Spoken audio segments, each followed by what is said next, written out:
Ilang pangalan pa ang kailangan madagdag sa listahan bago tayo magising? Ilang buhay pa ang kailangan mawala bago may managot? Pangako ka sa akin na mag-iingat ka. Sige, pangako. Mas malaki pa to kasi sa magkita mo pag-iisip.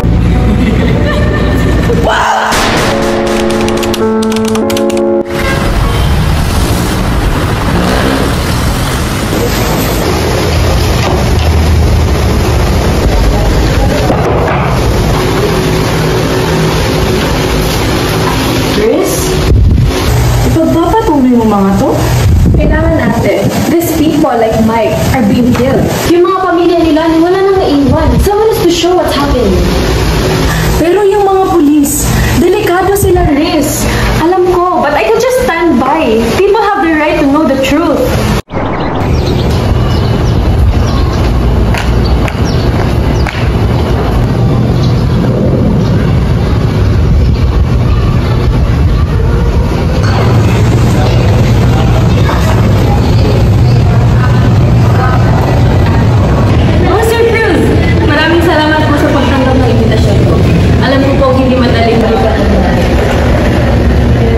Wala na akong magagawa pa para sa anak ko. Pero kung makatulong ang kwento ko para maiwasan ito sa iba, makikinig ako. Maraming salamat po. Ano po bang nangyari ng gabi ngayon?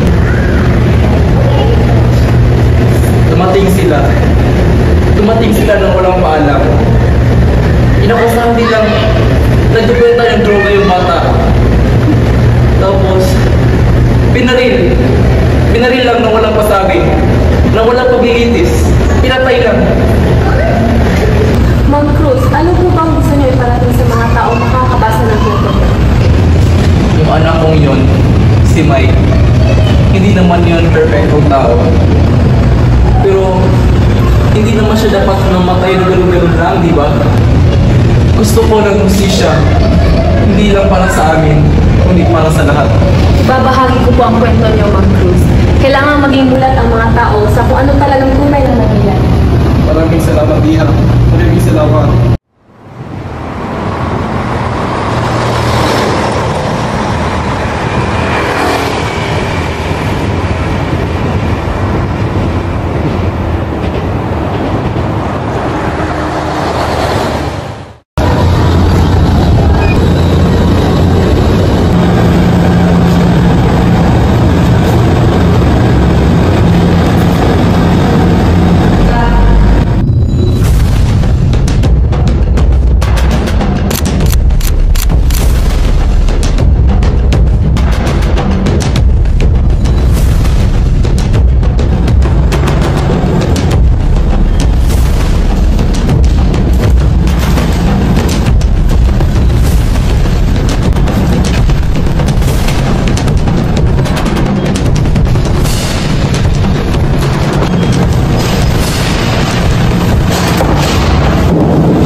ka na maglaban. Tama na po, nakakasakit na po kayo. Gusto namin ang umamin ka. Ano po amin ko? Hindi nga po ako ng droga! Umamin ka, nagagamit at maggamit ng droga. Hindi po talaga! Ang bata ka, ano ka Alam mo kayo ako! May takot po ako bukas! Wag!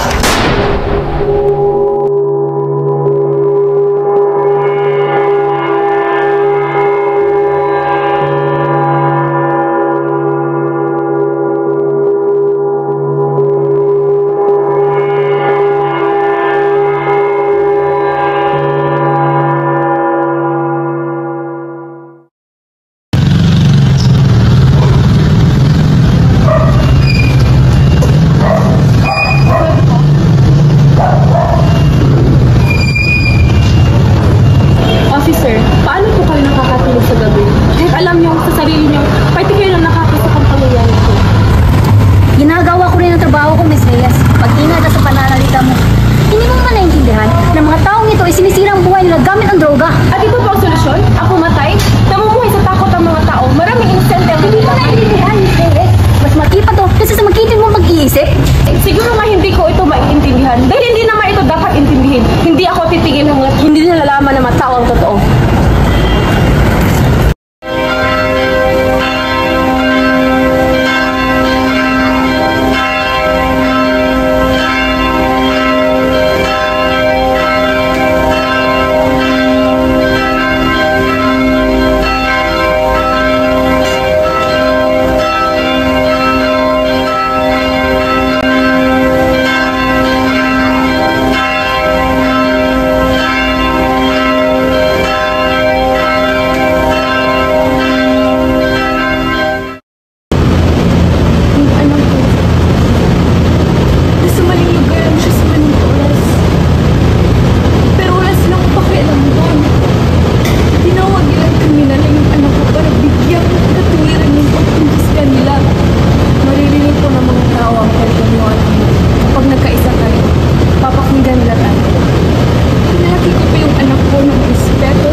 Wow! Nagawa mo na, Riz! It's out there now! Para kay Mike, kay Mang Cruz at sa lahat ng biktima ng karahasan na dulot ng sistemang yun.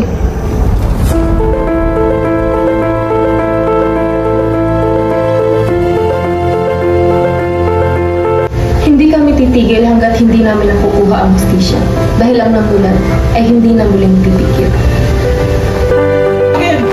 Wala na malaban!